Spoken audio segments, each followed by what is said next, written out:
Serikali ya Tanzania inayoongozwa na Dr. Samia Suluhu Hassan imepewa siku 30 kumwachia Tundu Lissu na Jumuiya ya Madola. Serikali ya Tanzania imepewa siku 30 na kikundi cha mawaziri cha Jumuiya ya Madola kuweza kutatua swala la kuzuiwa kwa mwenyekiti wa Chama cha Demokrasia na Maendeleo Chadema Tundu Antipas Lissu kupitia njia za kisiasa na kisheria na kuachia uhuru watu wengine wanaoshikiliwa kwa sababu ya kuweza kutumia kile kinachotajwa na jumuiya hiyo kama haki zao kwa amani. Maelezo hayo yametolewa mnamo Julai 10 mwaka 2026 katika mkutano wa pamoja wa dharura wa jumuiya hiyo ulioambatana na kutolewa kwa tamko hilo ambalo limetaka pia kufanyike kwa jukwaa la mashauriano linaloshirikisha vyama vyote vya siasa Tanzania ndani ya siku 90 ili kuweza kujadili mageuzi ya mfumo wa uchaguzi, ushindani wa kisiasa na masuala ya mahabusu na uwajibikaji, na ndani ya siku 60 irejeshe uhuru kamili wa matumizi ya mitandao ya kijamii. Jumuiya hiyo pia imeamua kuendelea kuiweka Tanzania kwenye ajenda yake rasmi, ikisema kwamba pamoja na hatua chache zilizopigwa tangu maamuzi ya mkutano wake wa Disemba 5 mwaka 2025, bado yapo maeneo muhimu ambayo hayajatekelezwa. Kikundi hicho kimetaka kuondolewa kwa vikwazo vinavyohusu uhuru wa kukusanyika, kujieleza na shughuli za asasi za kiraia na vyombo vya habari kuweza kufanyika kwa mazungumzo ya kisiasa kati ya vyama, pamoja na kuwepo kwa wajibikaji kwa wahusika wa matukio ya vurugu na fidia kwa waathirika pale inapostahili. Hata hivyo, serikali ya Tanzania kupitia kauli ya viongozi wake wa ngazi za juu imekuwa ikisisitiza mara kadhaa kuwa haiwezi kuingilia mwenendo wa shauri la Tundu Lissu kwa kuwa swala hilo liko mahakamani. Wamekuwa wakieleza kuwa Tanzania ni nchi huru na yenye mamlaka kamili ya kuweza kujiamulia mambo yake ya ndani, hasa utawala wa nchi, utekelezaji wa sheria na masuala ya ndani ambayo yanaendeshwa kwa mujibu wa katiba na sheria za Tanzania bila kushinikizwa au kuamriwa na mataifa au taasisi za nje.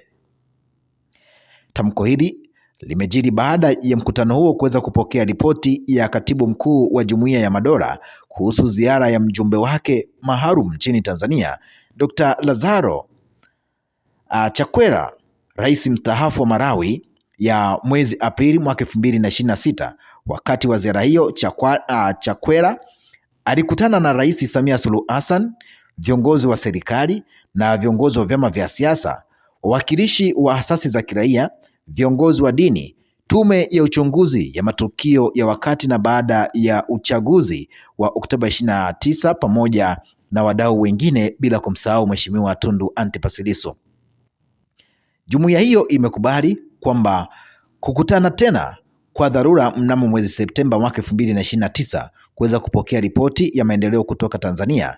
Katika mikutano ya Novemba mwaka 2026, jumuiya hii itafikiria kuweza kuchukua hatua zaidi iwapo hakutokuwa na maendeleo yaliyotarajiwa. Aidha, jumuiya hiyo ya Madola imesema kuwa iko tayari kuweza kutoa msaada wa kiufundi kwa maombi ya Tanzania na itaendelea kushirikiana na Umoja wa Afrika AU, SADC, Umoja wa Afrika Mashariki na Umoja wa Mataifa. Hapo ndipo tunapoweza kutamatisha kile ambacho tulikuwa tunakusogezea. Sasa hapo kuna baadhi ya maoni ya wadau wameweza kuyatoa, lakini kuna mambo mengi sana ambayo yameweza kuzungumziwa, na sisi tutakupa maoni ya hao wadau, alafu na wewe utatuambia ni kipi ambacho unacho. Tuanze na huyu Saidi. Saidi anasema kwamba Pasco Boy, naona akili yako moja imedondoka chini. Huyo ni Saidi. Lakini huyu mwingine anajulikana kama Saidi tena akaja kusema kwamba ndugu zangu, msikariri kuwa kila taarifa ni ya kweli, taarifa nyingine ni feki. Huyo ni Saidi akawa amesema hivyo. Lakini huyu mwingine ni Hussein akasema kwamba na Maduro ataachiwa lini? Lakini Isaac akaja kusema kwamba mwandishi sijamuelewa, mara siku 30, mara alafu siku 90, tena siku 60. Who are you? Huyo ni Isaac Amis akawa amesema hivyo. Lakini tukija hapa kwa huyu mtu mwingine anajulikana kama Sabian anasema kwamba hata hivyo serikali ya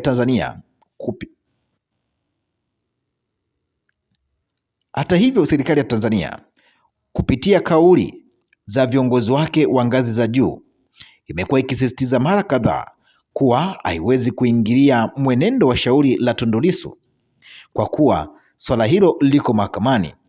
Wamekuwa wakieleza kuwa Tanzania ni nchi huru na yenye mamlaka kamili ya kuweza kujiamulia mambo yake ya ndani, hasa utawala wa nchi, utekelezaji wa sheria na masuala ya ndani ambayo yanaendeshwa kwa mujibu wa katiba na sheria za Tanzania bila kushinikizwa au kuamriwa na mataifa au taasisi za nje.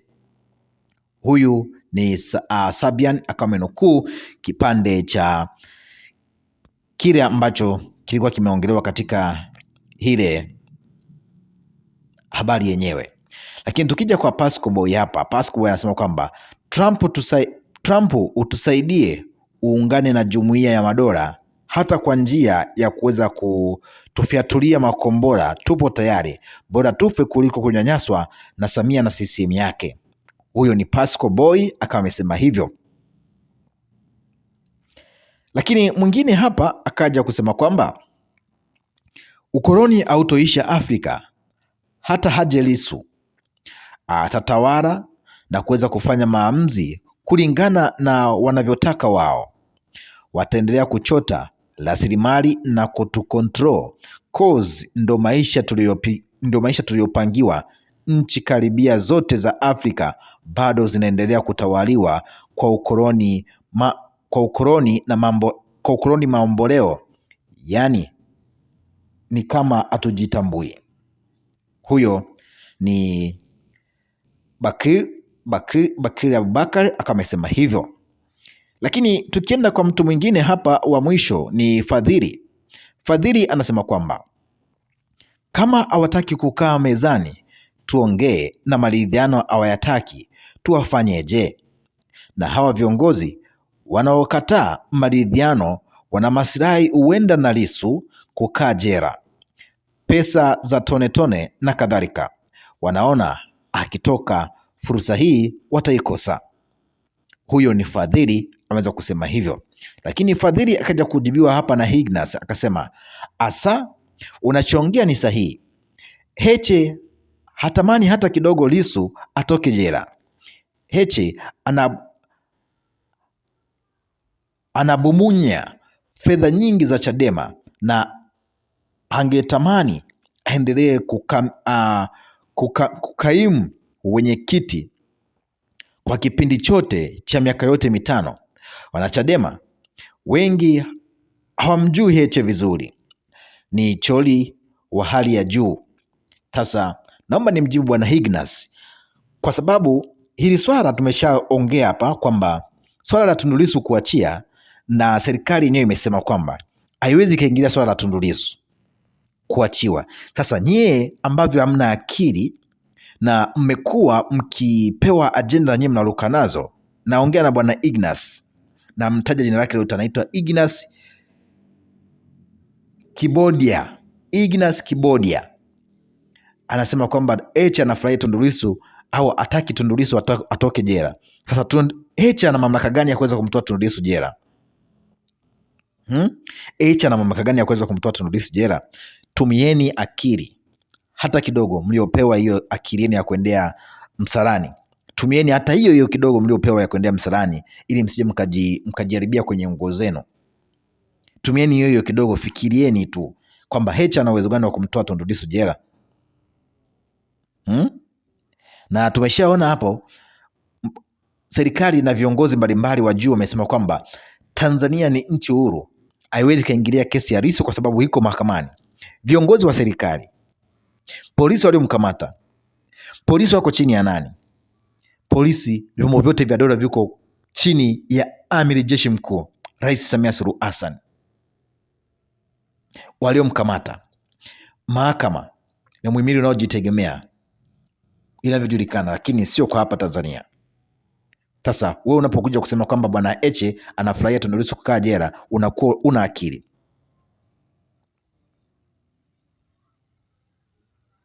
Lakini tuache, ndivyo walivyo na akili zao ndivyo zilivyo. Tuendelee basi na maoni ya baadhi ya wadau hapa, halafu tutakuachia na wewe uweze kutuambia ni kipi ambacho nacho. Huyu mwingine akaja sema kwamba kama wanao uwezo waanze na Kongo, Sudani, Mali, Burkina Faso, Niger etc. Tanzania ni nchi uhuru wenye kujitambua. Huyo ni Juma Rajabu. Lakini tukija kwa Sharifu anasema kwamba Uislamu unahusiana nini au ni nchi? Alichokiandika hapa bwana Asumani, bwana Sharifu sikielewi, tutakiacha kama kilivyo. Twende kwa Imelda. Imelda anasema kwamba watu wangu wanaangamia kwa kukosa maarifa. Hata kama hujui kusoma, hata picha uoni. Semeni kweli na kweli itakuweka huru, na tutakuwa huru kwa kweli. Ukikanyaga kichwa cha chui, jitahidi sana ukae umekanyaga kweli kweli, kwa nguvu zote. Ukiachia tu unaye, na hakuna marefu yasiyokuwa na ncha. Wengine wanahitaji kuombewa, maana hawajui ukweli ni upi na uongo ni upi. Haiwezekani na haitawezekana wasioelewa kuwaongoza wanaoelewa. Tenganisha mchele na pumba, utakuja kuelewa. Bi Imelda akawa ameishia hapo. Lakini Akilimali anasema kwamba kweli penye miti wa matunda ndio kurushiwa mawe. Jumuiya hiyo haijakemea waziri mkuu Netanyahu wa Israel na kadhalika, lakini kuwa Tanzania ina madini mengi, macho yao na malengo yao ni kuweza kuingia na kuweza kuchota hizo mali kama wanavyofanya Kongo na nchi nyingine. Subirini hukumu ya mahakama, wala si vinginevyo. Hizo amri zenu hazina nafasi. Hakuna aliye juu ya sheria. Huyo ni Akilimali Hamza akawa amesema hivyo. Lakini tukienda kwa mtu wa mwisho hapa ni Salvatore. Salvatore anasema kwamba sheria gani ya Tanzania ya kumshikilia mwanasiasa na kiongozi wa chama kikuu cha upinzani zaidi ya mwaka mmoja kwa kosa la uongo la uhaini kutokana na kauli yake ya kutaka mabadiliko kabla ya uchaguzi ili uchaguzi uwe huru na wa haki? Huyo ni Salvatore akawa amesema hivyo. Lakini nilishakwambia maoni ya Watanzania ni mengi, na tukisema tuyasome yote hapa tutakesha. Labda tukasome hili la Ambosini. Anasema kwamba hii serikali haina tofauti na kikosi cha walinzi wa mapinduzi ya Kiislamu IRGC. Hawajui lugha ya maridhiano, mashauriano.